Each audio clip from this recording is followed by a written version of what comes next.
certainly today's attacks and escalation, there are ongoing fears that this could lead to a broader regional conflict in the Middle East. What is the likelihood that this could cool off from here? Look, Hezbollah, it all depends on Iran, whether Iran decides now's not the time. The supreme leader in Iran right now will be deciding, and the Revolutionary Guard in Iran, who underline the security apparatus in Iran, will be deciding what to do it. But what's brought the world to this brink now are two things, two assassinations in the last 2 or 3 weeks. One was the assassination by Israel. They admitted to this assassination in Beirut of Fouad Shukr, who was the military chief of Hezbollah. He was the senior advisor to Sheikh Hassan Nasrallah, the head of Hezbollah. He was the advisor on military issues. There's been a bounty on his head, $5 million bounty for 25 years. They killed him about 3 weeks ago, the Israelis did. And secondly, the assassination in Iran, in Tehran, of Ismail Haniyeh, the political head of Hamas.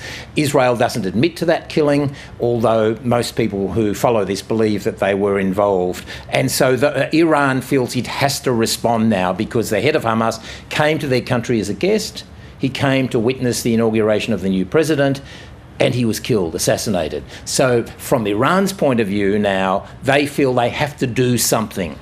I think this is the do something. So now we've seen an escalation by both sides, preemptive strikes by Israel, response by Hezbollah. Now it's what happens next. If each side keeps escalating, then we have a serious regional war. And there have, of course, been attempts at peace talks, ceasefire negotiations. How could these latest developments potentially affect those? Hamas is on their way now to Cairo for ceasefire talks on Gaza. If they do come to a ceasefire on Gaza, if that war stops, then some of the sting will come out of this. Won't necessarily finish it because Hezbollah and Israel have their own conflict, but it will certainly lower the temperature. But from Hamas's point of view, Israel, they believe Israel shot dead their chief negotiator, Ismail Haniyeh, had been the pivot point for the US and for negotiations. All of the hostages who've been released so far, the few hostages who've been released so far, were released after a deal signed off and negotiated by Ismail Haniyeh. He's now been assassinated, which raises questions of, if it was Israel, why would you want to assassinate the chief negotiator of the other side if you're interested in a ceasefire? That's a separate question. But certainly if there is a ceasefire in the next few days, it will lower the temperature. But at the moment, it doesn't look good. And the rest of the world is watching on. The US in particular, what are they likely to do about this? Well, the US inevitably is drawn into this, as they have been in Gaza. They've been, supplying the bombs that have been bombing Gaza, of course. Now, they have an aircraft carrier stationed in the Mediterranean. They will be wanting to watch primarily Iran's response. The US is unlikely to make a direct military attack on Hezbollah in Lebanon. In a way, that's seen as Israel's war.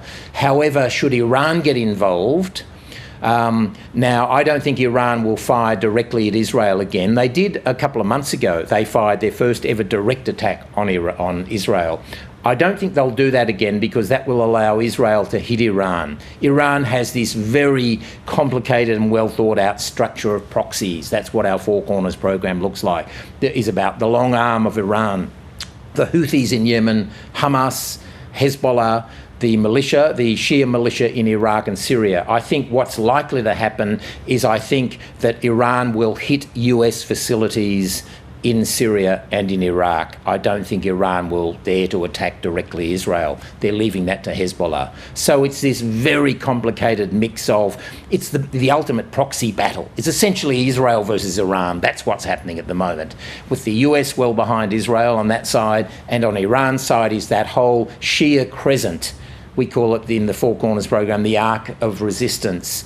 The axis of resistance goes from Iran through Syria, through Iraq, all the way down to Lebanon. So there's this crescent of Shia Muslim influence, and Iran controls it. And so the key thing now is, does the Revolutionary Guard in Iran, does the Supreme Leader of Iran, the 85-year-old Supreme Leader, if he decides now's the time for the war that we've always talked about, then we have a regional war. It's all up to him now.